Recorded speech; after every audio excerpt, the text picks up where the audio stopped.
welcome to the Equestrian Mums Club podcast. We're your hosts, Katie Ellen Clark and Sophie Conway. We're avid equestrians and first-time mums. Join us and a herd of other guests as we discuss the wild ride of parenthood and horse care together. So let's take up the reins and walk on into our next episode.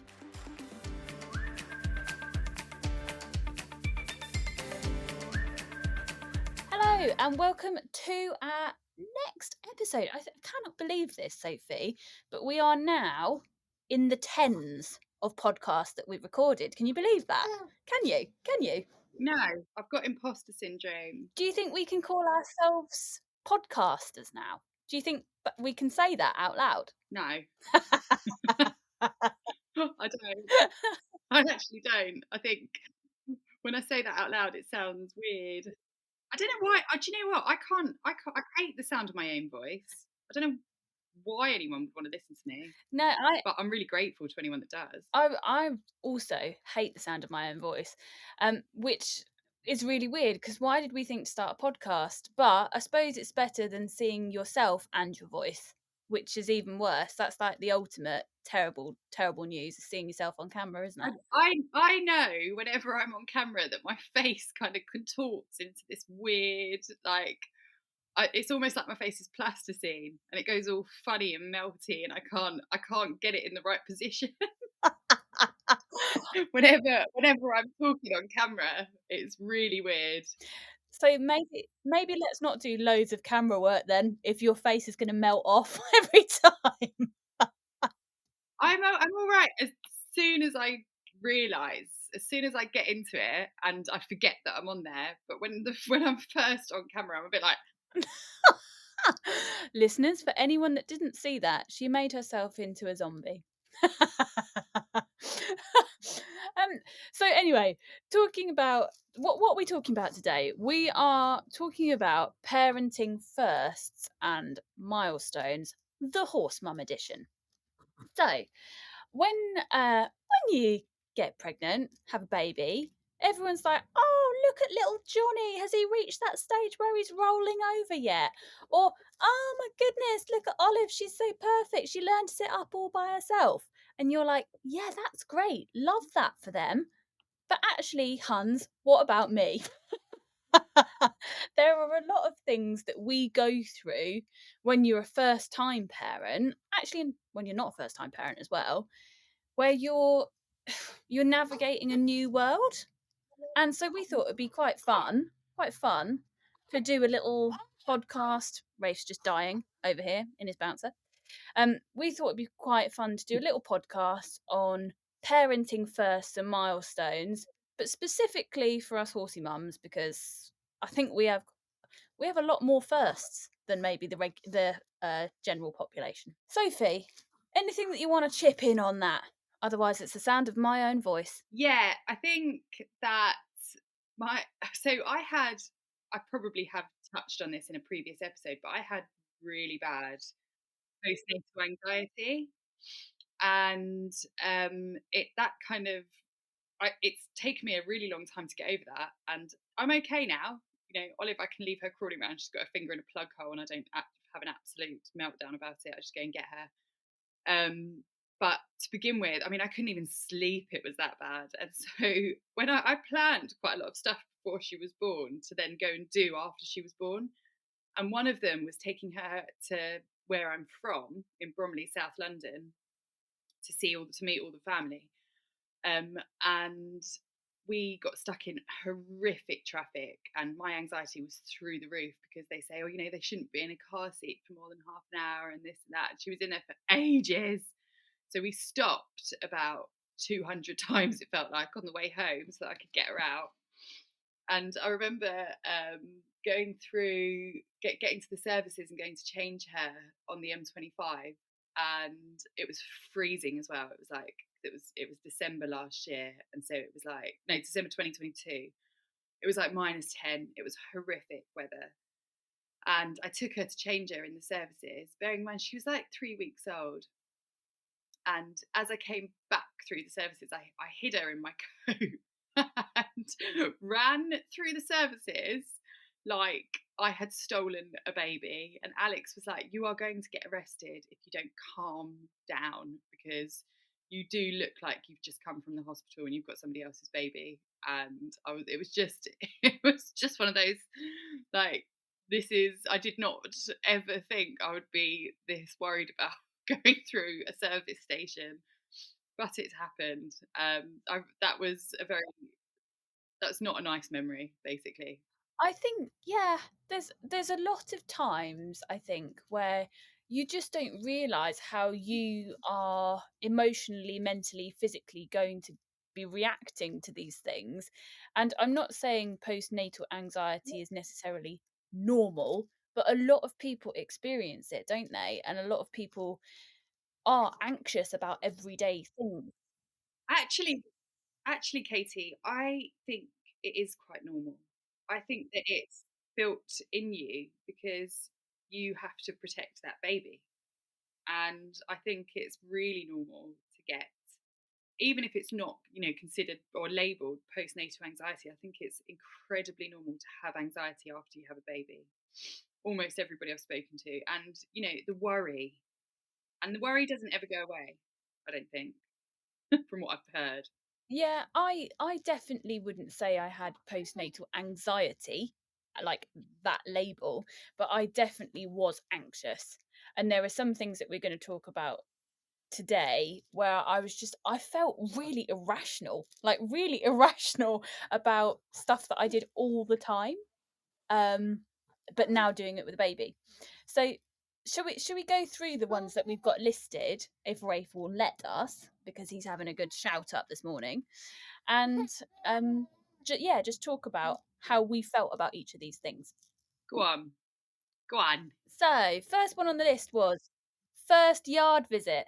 Now, this is a bit different for you because you live on your yard, but how was it? Tell the group. Oh, it was lovely. I remember we had a couple of racehorses on the yard that were on holiday with us, and Oscar, I had to move his stable, and so he was in this end stable, which is a bit more like a stallion box, and he was absolutely livid about having been taken out of his comfy, great big stable and put in there. And so I used to go and see him all the time with Olive, and it was just really nice to see. It was so nice to see him. I'd been in hospital for a week, and it was. I remember taking Olive onto the yard, but I went onto the yard first without her, so that I could. And do you know what? It was the weirdest feeling going out onto the yard and doing something that you've done every single day, but your life is completely different. And I really felt that. I really felt that I'm out here, but Olive's still inside. And it was, yeah, I just felt really, it was kind of freeing. It was really relaxing. And it was great to be back to normality in a way, which it wasn't back to normality because I was still just shuffling around with scars in every orifice in my body. But it was really nice to go outside and just kind of, you could just feel this wave of peace wash over you because horses do that to you. Oh, that's really nice. And when how did you feel about taking Olive out there Terrified. to see them? Every time I stepped outside of that house, I was utterly terrified that something was going to happen to Olive.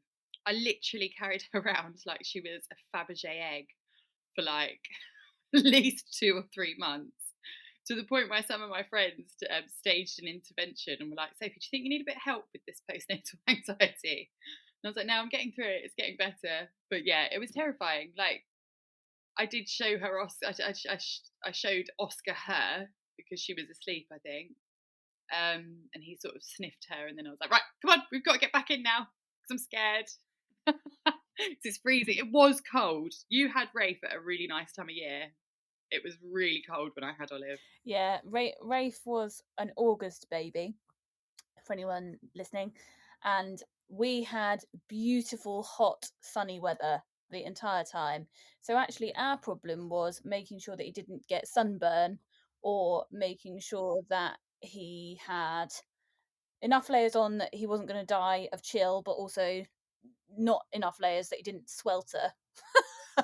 So yeah, I think our first yard visit, obviously, we've got a yard at home, but Leo isn't on it. He lives with somebody else and has done since I've had him. And it felt like such an expedition because we went down there when Rafe was 4 days old. So for me to leave my house and put actual like people clothes on and like to actually have brushed my hair and to actually to go and see people that weren't my family or friends, it felt a bit weird. But I was really looking forward to it. I was looking forward to it the most out of anything, that once I'd had him. I just couldn't wait to go and see Leo. And it was just so special because Leo's a bit of a idiot. He's a bit of a brute. And the moment that he saw us with this tiny person, he was just so gentle. He was so he definitely knew before I did that I was pregnant, but he just sort of welcomed this tiny little bundle um so carefully, and Simon was like holding the carrier and I was like sort of like in the stable with him, and he's just sort of reaching out to see Rafe. He was absolutely, I couldn't have written it because he was just so sweet with him, and it just sort of made my life. That is so lovely.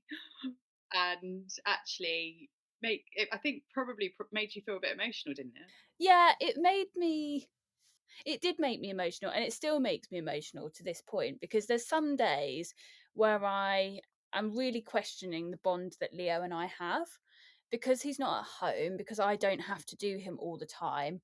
I think it takes a lot longer to do like to really bond with a horse when you're not their sole carer.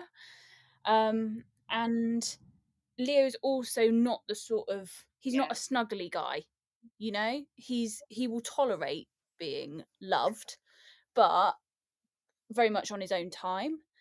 And I think that sort of moment with Rafe was the first sort of moment where I really saw from my perspective Yeah. that Leo had tried to look after us. Yeah. Um he he might not be a cuddly guy. He might not be like a really loving all over you sort of horse, but he actually was trying to look after us and respect us as well, which was, yeah, that really made it for me. I think that will eventually translate into where, as he gets older and as your kind of relationship grows, I think that will translate into your your competition life and your sponsored rides and your fun rides and everything else. And he eventually you'll get to the point where you can trust him because he's got that in him. He's clearly got that in him. That moment where he welcomed Rafe, I genuinely feel like that has changed our relationship from that moment because I now respect him in a different way. And so every time I ride, I Yeah. it is more of a partnership, I guess, is what I'm trying to say. Yeah. How So lovely. that was our first yard visit. The next one we've got to chat about is our first solo drive in the car. I feel like yours will be slightly more eventful than mine. Well, no, I can't remember. Oh no, well, obviously coming back from the hospital was our first drive in the car, and I don't think any. There's not many people that would say this, but I made Alex go in the back with Olive, and I drove because I wanted to have complete control of our destiny, and I was so scared that Alex was going to crash that I was like, I'm going to drive because it was my car and I know the car really well. It was really foggy. It was dark. Alex has to wear glasses, so I was scared he wouldn't be able to see. And I drove myself and the baby home from the hospital and made Alex sit in the back. So that kind of happened anyway. I can't remember the first time I went out on my own in the car, but either way, I know that like for the first 3 months of doing it, it was utterly terrifying. I think I drove at about 1 mile an hour everywhere. Yeah, it was horrible. It was probably more dangerous to be that scared than it is if you're just doing it. I felt, like I can't remember my very first. Oh, actually, no, I can. My first solo drive somewhere, and I was just. I mean, I would say I'm a fairly careful driver anyway. Like I drive at speed but carefully. And I just felt like I was crawling everywhere. And if anyone got slightly too close to the back of the car, I would literally put my hazards on and be like, "Oi!" Because I was like, I just thought, you guys, you just don't even know. You just don't even know. There's a precious little life in here. Bugger off, like some crazy woman. Yeah, well, I think that I think everyone's like that when you first drive on your own. It's terrifying. Yeah, because you're the sole protector of this baby, and then you're taking them out into the big wide world. And actually, there are. I mean, I hate to say it, but there are so many idiots on the road. And I don't want to turn this into like a middle-aged rant about drivers nowadays, but drivers nowadays are a pain. Yeah, and I hate to say it, but I feel like young whippersnappers, they've just got such mortality, you know. But anyway, that's a story for another day. That'll be our tip. That is. So should we move on? So talking of first, we've both got dogs. So what was your first solo dog walk with the baby? Or even it could just be any dog walk. Honestly, because I had a C-section, um, for the first sort of, I would say 6 to 8 weeks actually, I struggled a lot with the amount of walking that I could do. So I'd be totally fine for like 20 minutes, but then as soon as I hit a certain time, my body would be like, okay, we're going into limp mode.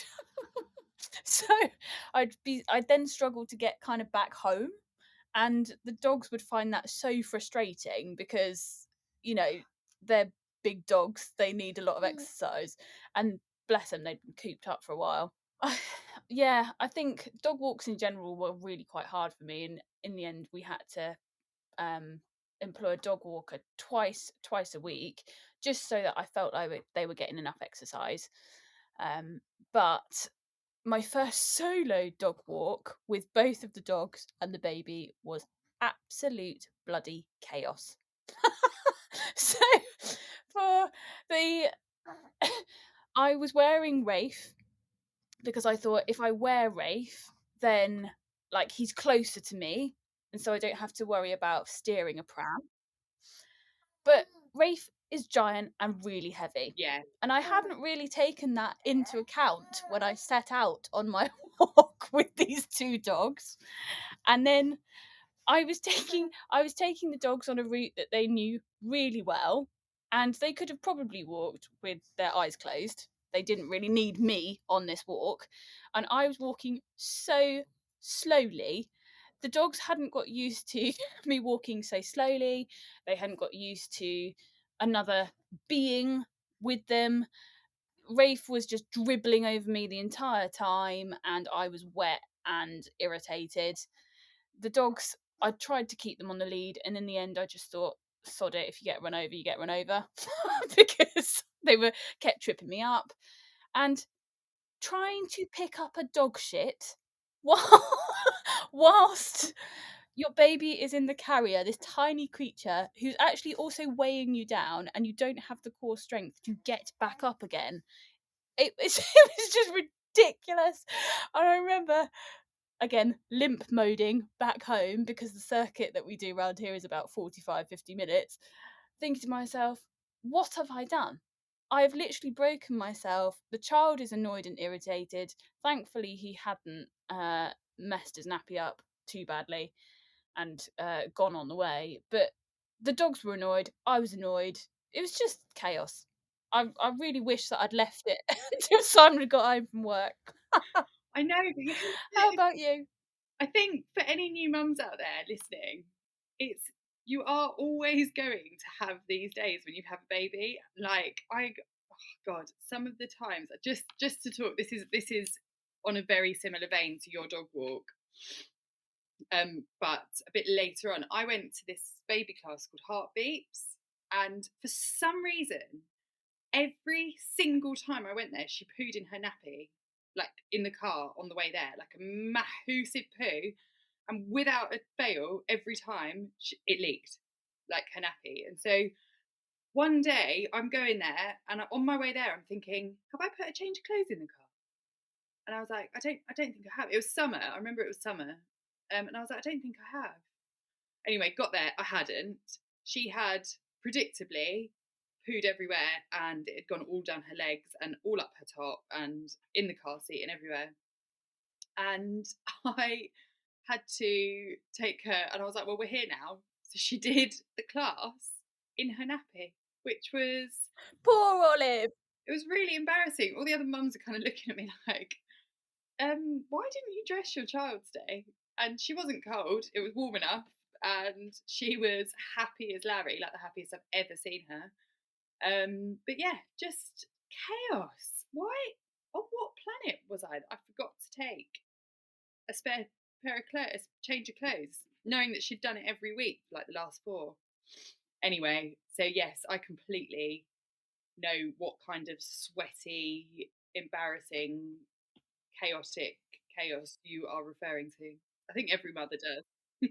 Happens to the best of us, doesn't it? Happens to the best of us. It does. And do you remember your first solo dog walk with Pegs? Well, to be fair, where we live, we don't really need to. I can just sort of kick her out and say, "Can you just take yourself for a little walk and come back in a minute?" And she does. She just goes out and wanders around, or Alex will take her out when he does the horses or whatever. So last winter, she didn't get walked a lot, to be fair to her. And she's made it through and she's fine. But I do know that I took her with me every time I went. I took Olive out in the pram. She may as well have not been there. I mean, she barks at me. I was ignoring her. My anxiety was like, don't take your eye off this baby, because if you do, she's going to get stolen, or a big gust of wind is going to take the pram and fly it through the sky. Like Rachel in Friends, when Ross is like, and then an eagle might fly into the room that's on fire. That's what was going round in a loop on my head at all times. Or have you seen The Proposal with Sandra Bullock, where the eagle, he takes the dog or the phone? Yeah, that's a good one too. Yeah, Um, that that's what I'm imagining with Olive. Um, so poor Peggy, yeah. absolutely, just left alone in the cold to walk herself. Um, She has a very nice life. Do not feel sorry for that dog. but we've got on this list as well a first day with your partner back at work. So how soon did Alex go back to work after you having Olive? I think he only had a week off. And annoyingly for us, that week, because he's self employed, obviously, he rides, the week that he had off, I was in hospital with Olive. So he was doing all the horses here and looking after Peggy, and then coming to see us in hospital twice a day, and then going home. And then by the time we got back, I think we had a weekend, and then he went back to work. And actually, I hadn't thought about this, and then when it came round to it, you're just on your own with the baby. And I remember thinking that the 5 hours that he's out at work it's like a big long stretch in front of you. Do you know what I mean? And like what to do in that stretch. And also I do also remember that I felt really, I think a lot of people feel like this probably. I felt really housebound, like almost like I was in a prison, because it was so cold outside. I couldn't take her out really for any length of time. So I couldn't get anything done, and there was loads to do. So I'm kind of just waiting for Alex to get back to work so that one of us can go and do something on the yard, or do a bit of housework or get something done. Whereas I just felt like I was a bit incapacitated, and that lasted for a long time. Every time he was out, and then he'd come back, and I'd feel guilty because he wasn't looking at me like this, but I'd almost feel like he was looking at me like, what have you actually done this morning? And now what I've been doing is looking after our child.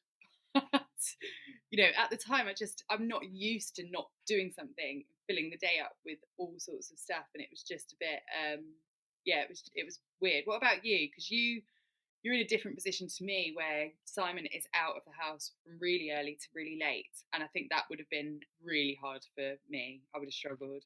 Yeah, I was, all in all, terrified. I was absolutely terrified of Simon going back to work. because he works for an American company, so they only American owned company, so they only have 2 weeks paternity leave, which is a story for another day, but I think that's shit. And he had he goes to London, so he leaves for 5 days a week. He leaves at 5:30 in the morning and is back at around 8 o'clock at night. That's just how it is. And when we were without child, that was totally fine because I had my hobbies and my horses to do and the dogs and, you know, worked really long hours myself. So it didn't really make a jot of difference to me when we didn't have Rafe. But the moment that we had this baby, the thought of him leaving me for so long, like so long with this baby being awake, I was just shitting it, absolutely shitting it, because I didn't know what I was doing. Obviously, baby was on fairly good form, but like, what if something happened to him? I wasn't supposed to be driving anywhere because I'd had a C-section. I wasn't supposed to be, I was supposed to be resting. Like, what on earth was I going to do if something went wrong? And so in the end, he managed to work from home for week 3 and a bit of week 4, which really helped with my nerves. But I just remember that first day, him going, us just both looking at each other and me like bursting into tears because I was like, I just felt so so vulnerable with him going, which was a new experience because, to be honest, most of the time I'm like, yeah, goodbye, ta-ra. But we made it through. I think it is that though, isn't it? That it's a new vulnerability that you just didn't have prior to having a baby, and I think it takes a long time to build up your kind of, not your walls and your barriers, but build up a bit of resilience towards that vulnerability again, and to feel confident in yourself and confident in your ability to look after the child. Yeah, I think the thing that got me through those very, very long first weeks was every single day somebody new would appear. And so whether that be like you're just holding on for that one day for the health visitor to arrive, or one day you're holding on for your grandparents to arrive with like they've baked a cake, or planning in someone every day, you know, to come and see you.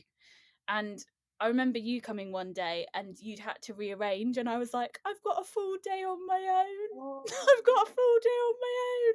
Oh my God, what am I going to do? But again, it's just that learning to be alone. It's a new thing. Yeah. And you can always pick up the phone to someone. Like, that's okay. But it was just that thought of, oh my gosh, like, I'm stuck here. But it passes. It does pass. And actually, as they get older, the babies, they do become more like better company. Yeah. When they're that small, it is, for want of a better word, it's just like they're not that different to how they are in the womb. They're just there, crying and wanting feeding and whatever else. But they just need you just there. You've just got to be there. You can't converse with them particularly. Well, you can, but like you don't get a lot back in those first few weeks. After it gets past, like, I guess the 3-month mark, I would say, and they start turning to a small human rather than a potato, like, it does become like things clicked a bit better for me. But there's definitely still times now where I'm still coming across first and I'm shitting it because yeah, I've not done it before. I don't have the muscle memory with a small person. Can I tell a story that you might want to edit out? Go on. I wanted to make the most of my maternity leave. And so I thought to myself, right, do you know what I'm going to do? I am going to go and visit my dad in Florida for a week or 10 days. And I spoke to my dad and he said, I'll pay for your flight to come over here and you and Olive can come. Because he said he'll pay for my flights, but he can't pay for all of us. And so And Alex couldn't afford to come up to take time off work anyway. So I was like, well, that's okay. I'm off. It's not going to cost me a load of money, so I'll take Olive over to America to see my dad, and I can have some time in the sun, and it'll be lovely. So I have done a first solo flight with a baby, and on my way to the airport, I was so nervous and so anxious and so worried about the whole thing. Inwardly, not outwardly. Outwardly, I was all excited and couldn't wait to get by Paul. Inwardly, I was so nervous that I pooed myself. Oh my God, Sophie Conway. So, for those of you that don't know Sophie, and this seems like the most shocking thing in the world, I'm not shocked. I'm not shocked at all because what did you say to me the other day, Sophie Conway? You're a nervous pooer. I don't know. You're a nervous pooer. I am a nervous pooper. I'm really regretting telling this story now because I think I've got like bowel problems associated with anxiety. But anyway, I did. Oh. This was on my way to the airport. So prior to a 9-hour flight, I had to buy some new knickers at the airport and had a 6-month-old baby with me. And then flight was delayed by 6 hours. So I was then stuck on I think it was about 14 hours on a plane with Olive, and she had enough by like the 10th hour. And then we got to Miami airport, which was just absolutely rammer at like 2 o'clock in the morning. It was generally just a total disaster, and it. I now feel like any firsts that we have are never going to be that bad. See, I remember at the time you telling me about this, but you edited out the really terrifying thing that happened with your bowels. So I feel like we know you a bit better now. Thank you. And you're right. You're right. Nothing will ever be as bad as that first. I think we need to get a doctor on this podcast. should we take it back? We've done first flight, but I kind of want to go back to some horse stuff. Can we do that? So Can we just also no wait. Can we just talk about first first shopping experience as well? yeah, okay. Shall I tell you mine? Yeah. I went to Sainsbury's. It's approximately a 2-minute car ride away, a big Sainsbury's to us. And first of all, I couldn't figure out how I was going to get the child in a shopping trolley. That terrified me. So in the end, although they've got these, trolleys with like a baby carrier like section on top of it. No. What did I decide to do? I put him in one of those small shopping trolleys, and so of course we're wheeling him around, and the bloody car seat is just rocking around everywhere. So he's getting a free roller coaster ride, and then I I was so overwhelmed by going into Sainsbury's that I was just picking up anything. I must have spent 200 quid on that first shop.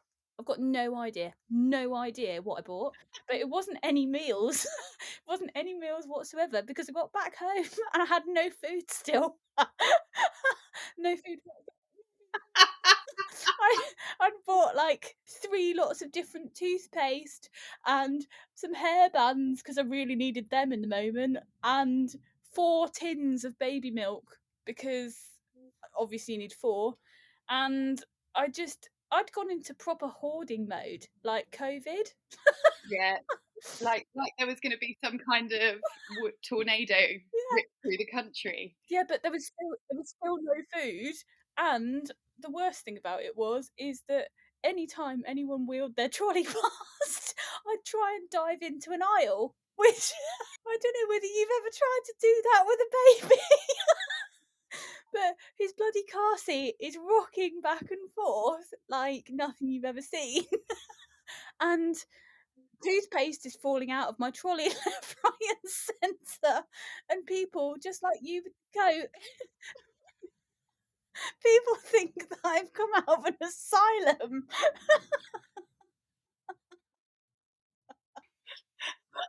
It was very traumatic. Oh my gosh. And if you ever go for a big Sainsbury's, it's really hard to walk around on your own. I'm crying. I'm actually Literally. crying laughing. Oh my god.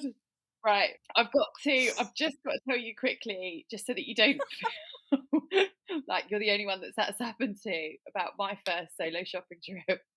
My best friend was coming down for New Year's Eve, to keep me company, keep me and Alex company, because it's my birthday. And so Olive was what, like 8 weeks old, and I thought I'll go to Lidl, because then I can get some like snack, party food and everything that'll be easy to cook, for New Year's Eve. And I put Olive in a carrier, and I was never comfortable with a carrier ever.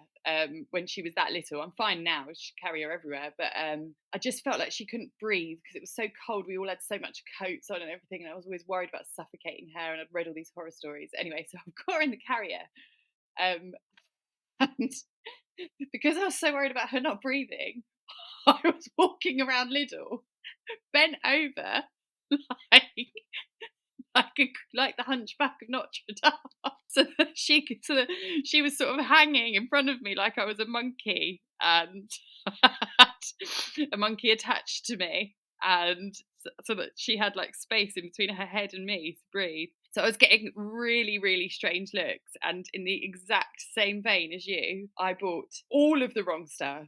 I basically filled the trolley up with party food, went and paid for it, and the woman that this lovely checkout lady was chatting away to me about kids and whatever, and I was just like, my back is killing me. I need to get out of here. Please stop talking, because I'm bent over like a gorilla in the rainforest at the moment.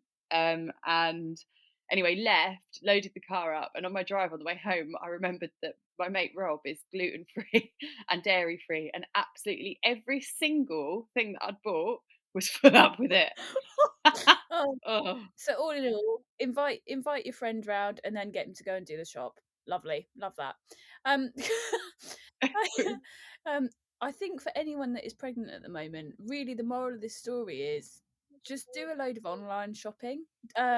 Like leave it until they're a bit older, or just get someone else to do your shopping for you because you're just going to waste money.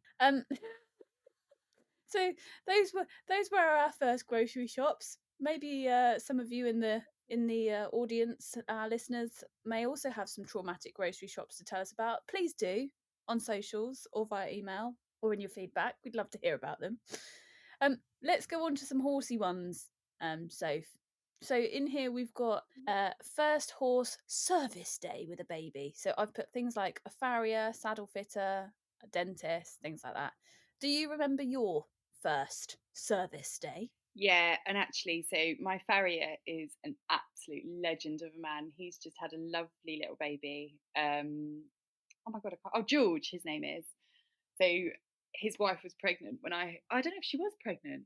No, I don't know. No, she got pregnant, I think, shortly after I had Olive. But I know that they were trying. I think he was just a bit like looking, the way I can imagine his brain working is kind of looking at me like, is this what happens to the woman? Because I was slightly insane, and I just left him to it, and he's amazing. So I'd come out and be like, "Do you want me to make you a cup of tea?" Then run back in, and just leave him to it. Luckily, he's very trustworthy, and so it was all fine. And I'm here, aren't I? So it's easy for me. I think it'd be harder for you. Yeah, I remember the just absolute panic of having the saddle fitter turn up because for me, mostly I don't have to be there. Like if he's just getting his like feet done or whatever, he's just done with the rest of the yard. So it's not a difficulty for me, if that makes sense. Unless I want to be there. But anyway, the saddle fit is coming. And again, it's that blind panic of I don't know what I'm doing. So you pack a bag full of literally 8 different outfits in case the baby shits, vomits, wheezes through something, the horse magically shits on your baby, whatever it happens to be. And I had flown out the door in such a hurry that I didn't have any of my riding stuff, which I don't know, just causes a bit of an issue, doesn't it, really, when you've got to get on your horse? So I had flown out the door in my jeans, no jumpers on, like one leather chap, a boot. I hadn't got my hat, I hadn't got anything. I was just like, what is going on? Luckily, saddle fitter is actually a fairly good friend of mine, so and I don't live very far away from the yard, so I could go back and get all the things that I had forgotten. But while she stood with Leo, it was just again just absolute chaos. And of course, by the time she starts fitting and needing to do stuff with Leo, Rafe's woken up and he wants feeding. So I'm really sorry, Kerry. That was a very traumatic appointment for you. I'm sure it was. I am loving your first stories. Absolutely loving them. I think because they're closer to you, it's a bit more raw in your head. Do you know what I mean? And you telling these stories is bringing it all back to the chaos and the basically horrificness that it is to go out and do anything with a newborn baby when you don't know and you've never had a newborn baby. Yeah, I mean, honestly, for anyone listening that hasn't yet had their baby, it might sound traumatic, and it will be. It really will be. But you'll get through it, and you'll have lots of memories to look back and laugh about as well. And hopefully, we can empathise with you on some of them. Um, I have put in some firsts on this particular episode that you've been through, but I haven't, because I'm really interested to hear about. And then I've put in some firsts that we haven't got. And we've got some voice notes to insert here from members of our audience that have been through these. Because again, it's really interesting to learn from people that have been before us. So, the one on our list that you've been through, but I haven't yet, is a first day of nursery. So, anything you remember about that you want to share? Oh, that is the worst thing ever. I cried my eyes out for all the way back from dropping her off. And I couldn't let go. And I asked the I asked one of the ladies that works there about 500 questions, told her the ins and outs of everything. And then as I left, I was like, I'm not sure she even knows what Olive has to eat, or I've just a load of rubbish. It was just awful handing your baby over to somebody. I hated it, and it was premature as well. Like I now wish I hadn't gone back to work as early as I did, and I wish that I'd waited until she was a year old to put her into nursery because some people, a lot of people don't really have the choice. I didn't have the choice really, but I wish in some ways I'd just made it work to have a bit more time off with her because you don't get that back. Everybody says it. You're never ever going to regret not going back to work sooner. Do you know what I mean? Yeah, and I think people keep asking me, oh, when's he going to nursery? When's he got a nanny? When you think about other childcare, and at the moment, for me, like Rafe's just turned 5 months old. I know I've got to plan for this sort of stuff eventually, but right now I don't want to. I want to kind of treasure the moment while I've got it because I'm not going to get it again, and I'm not planning on having another kid. So this is it for me. This is it. So I want to kind of just enjoy the moments while I've got them. And I honestly think that in the moment you don't enjoy it sometimes, and then you look back on it and you think, actually, that really wasn't as bad as I made it out to be in my head. Can I just point out that you didn't plan this kid? You are correct. However, I'm taking every preventative measure under the sun to make sure I'm never impregnated again. I'm, do you know, I'm taking every preventative measure under the sun just by staying well away from Alex. Yeah, I fully say that Simon's not even allowed to smile at me anymore. There's a case it might catch. Do you know? Just moving on to because I'm, we've been talking about this a long time and it's been utterly hilarious. And I think this is my favourite chat with you ever.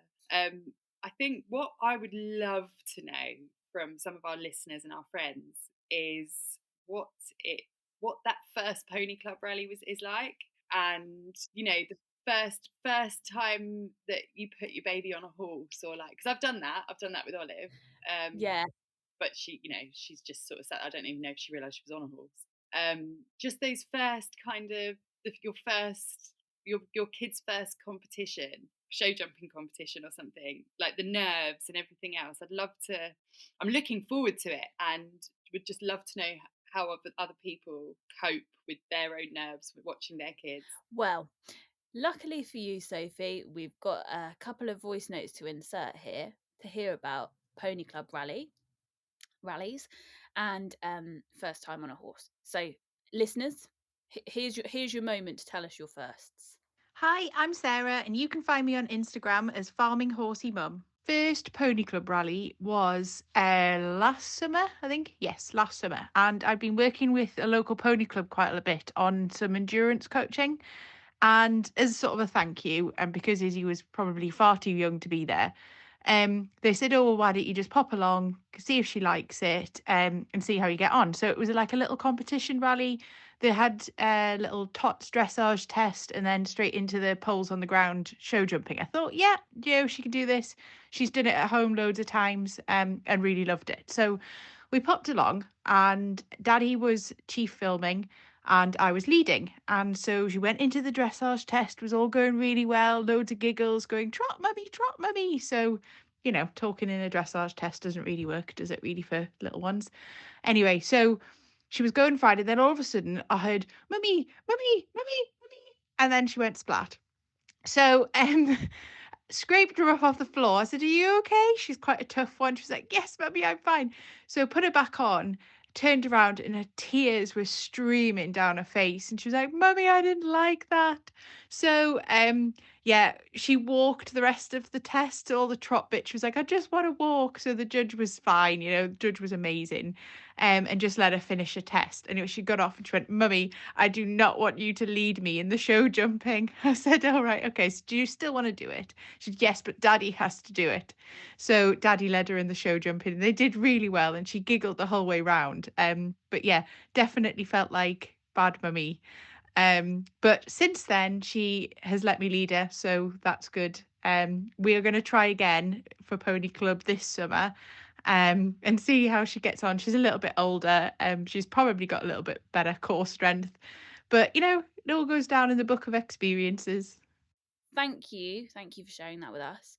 And the other first that we've not yet experienced is a first day of school, which I guess must be a really kind of like milestone moment and quite terrifying for parents.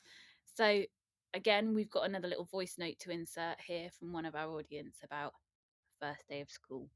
Hi, I'm Maxine. Recollections of my children's first day at school. Very, very different. My son didn't want to go, cried, clinging on at the school gates, not wanting to go in. So for the parent, that feels really awful. You feel terrible that you're actually making them go in, but of course they've got to do it. So in the end, teacher sort of came and took him and held his hand and took him in, which is heartbreaking. But he got through it at the end of the day. He came out, he was fine. Took a while for him to settle, but obviously played with the other children in the end and so on. My daughter, on the other hand, completely different, raring to go, run off at the gate, smiling, waving, no problem whatsoever. Then you feel, oh, she's not going to miss me. But I can assure you I would rather it that way round, that she's gone off happy, because you can come away feeling contented that they're contented. It's a hard one, but once they get into a routine, they're fine. And yeah, they enjoy it. So that's good. That was it. First day of school. Sounds like we've got a lot to look forward to, Soph. I know. I am so excited actually about, whilst I don't want to wish any of Olive growing up away at all, and actually she's just yesterday did her first kind of proper steps. So she's really not far off of walking. And while I'm like, oh, it would be so lovely to have her walking around and I can take her out into the yard, I'm also like, oh no, she's going to be a toddler really, really soon, and I don't know if I'm ready for it. In a way, it's so nice to think of all these life things that are going to happen over the next 20 years, really. And I think that's part of the joy of having a child, is that you can share your own passions with them, you can share your own hobbies with them, and you get to see all of their firsts. Yeah, and I think we've got a lot more first parenting first to come, and it'll be really Oh, yeah, we are. really funny to see. We're already halfway. We need to do one of these every month, really. I think we probably do. But hopefully, hopefully this episode has brought some smiles, tears of laughter to some of you thinking about us and our first traumas. And maybe you could share some of your own firsts with us via the socials. It'd be really good to hear from you to see how your firsts have gone. That's all for now, folks. We'll see you on the next episode. Bye, guys. Bye. Thanks for listening to another episode from the Equestrian Mums Club. It's been great to have you along for the ride. We've been your hosts, Katie Allen Clark and Sophie Conway. Make sure to hit the follow button to hear more from us as we dig deeper into the world of ponies and parenthood. And until next time, stay smiling, safe, and stay sane.